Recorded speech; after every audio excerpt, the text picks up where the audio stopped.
Mycobacteria mycobacteria को जील Nelson stand के द्वारा स्टेन किया जाता है और ये एक एसिड फास्ट बैक्टीरिया है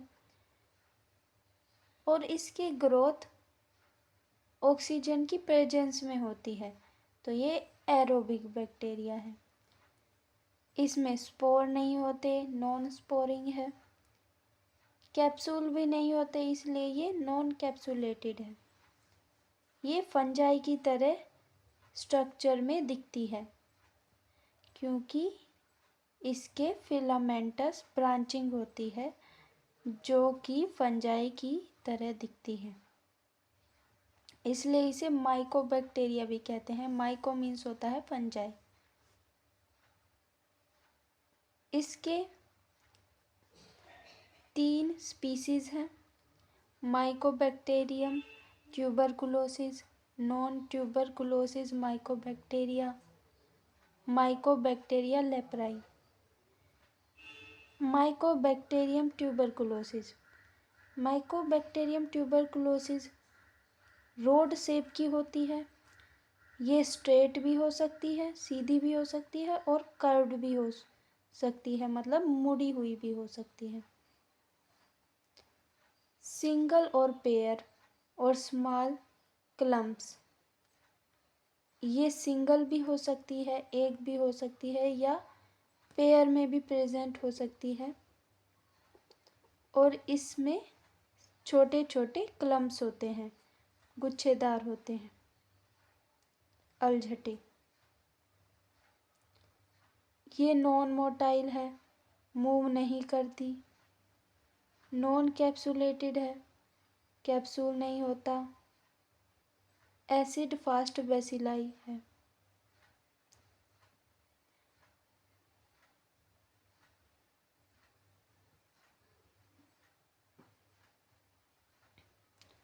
जैसे कि ये हमारी बैक्टीरिया है, सेल वॉल है इसकी, तो सेल वॉल के ऊपर ही एक और लेयर होती है जिसे हम कैप्सूल कहते हैं। इसमें कैप्सूल प्रेजेंट नहीं है, डायरेक्ट हमारी सेल वॉल ही।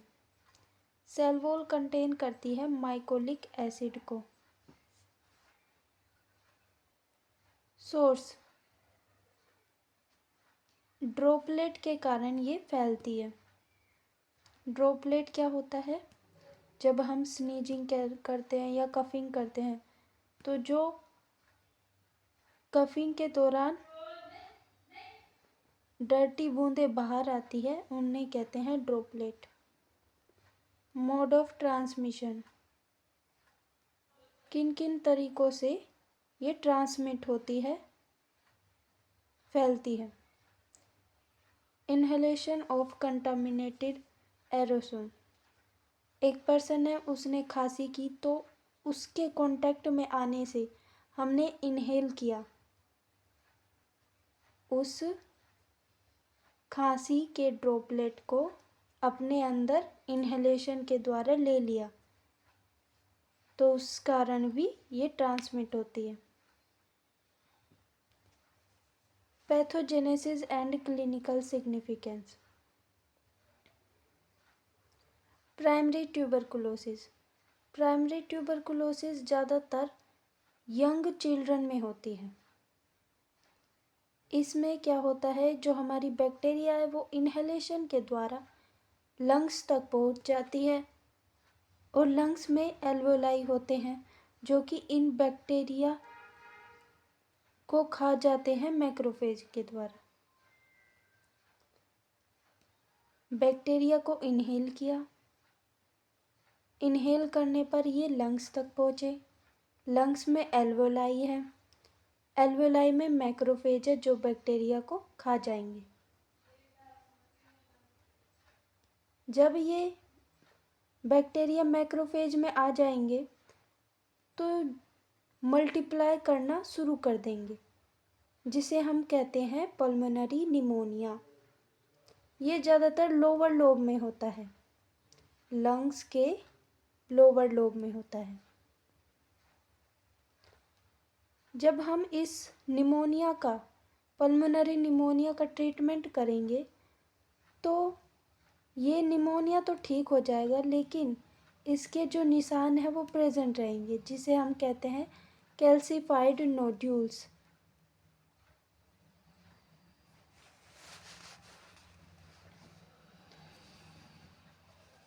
सेकेंडरी ट्यूबरकुलोसिस और एडल्ट टाइप ट्यूबरकुलोसिस।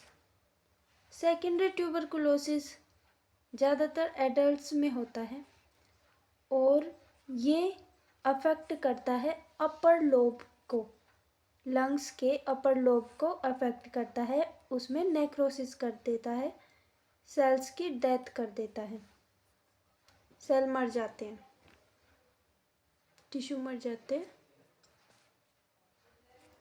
अब एक पर्सन है जिसको 31 दिसंबर 2023 को ट्यूबरकुलोसिस नहीं था, मतलब पहले था फिर ठीक हो गया।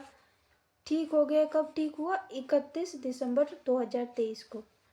और फिर से ये 1 जनवरी 2030 में विजिबल हो गया, मतलब फिर से दोबारा ये कंडीशन उसको हो गई। तो इसको हम कहेंगे लेटेंट इन्फेक्शन।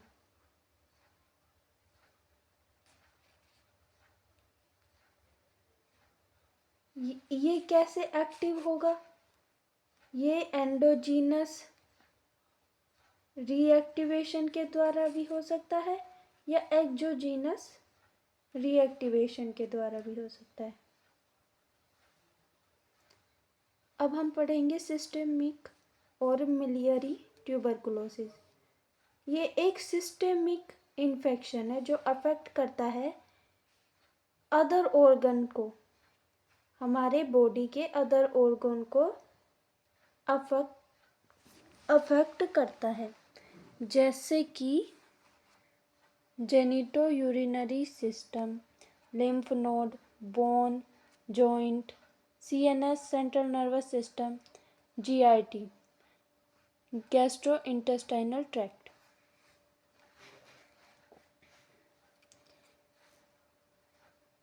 इसको हम क्या कहते हैं? Extrapulmonary tuberculosis.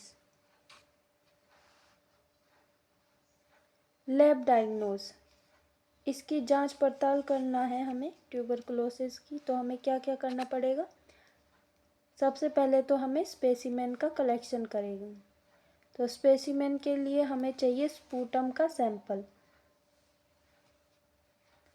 CSF, tissue sample, pleural fluid, microscopic examination. Microscopic examination में अगर हम ग्राम स्टेनिंग करेंगे तो एसिड फास्ट स्टेनिंग ही करेंगे। Growth and culture characteristics. Myco tuberculosis एक ओब्लिगेट एरोब्स है, मतलब ये ऑक्सीजन की प्रेजेंस में ही ग्रोथ करता है और इसके लिए 37 डिग्री सेल्सियस टेम्परेचर की ज़रूरत होती है। इसकी ग्रोथ के लिए पीएच चाहिए होता है 6.4 से 7.0 और ये 2 से 8 महीने में ग्रोथ हो जाता है, मतलब इसकी ग्रोथ होने के लिए 2 से 8 महीने की ज़रूरत है। कौन कौन से मीडियम की ज़रूरत होती है? Liquid Dubos medium, Dorset egg medium, LJ medium, Loeffler serum slope. अब हम हेमेटोलॉजिकल इन्वेस्टिगेशन के बारे में पढ़ेंगे। इसमें जो ईएसआर है वो इंक्रीज हो जाता है। मेंटोक्स टेस्ट भी किया जाता है ताकि हम टीबी का पता लगा सकें। ट्रीटमेंट के लिए हम डोट्स का इस्तेमाल करेंगे, मतलब क्या है इसका? Direct observed treatment short course. ये 6 से 7 मंथ तक लेता है टाइम और इसमें 4 ड्रग होती है। हमारी आइसोजेनाइड, आइसोनियाजिड, रिफैम्पिसिन, पाराजिनामाइड, इथाम्ब्यूटोल। और बीसीजी वैक्सीन भी दी जाती है। बीसीजी वैक्सीन ज़्यादातर जो 1 साल से कम के बच्चे हैं, मतलब 12 मंथ के अंडर दी जाती है। और जो 2 साल से ज़्यादा एज के बच्चे हैं उनको नहीं दी जाती ये वैक्सीन।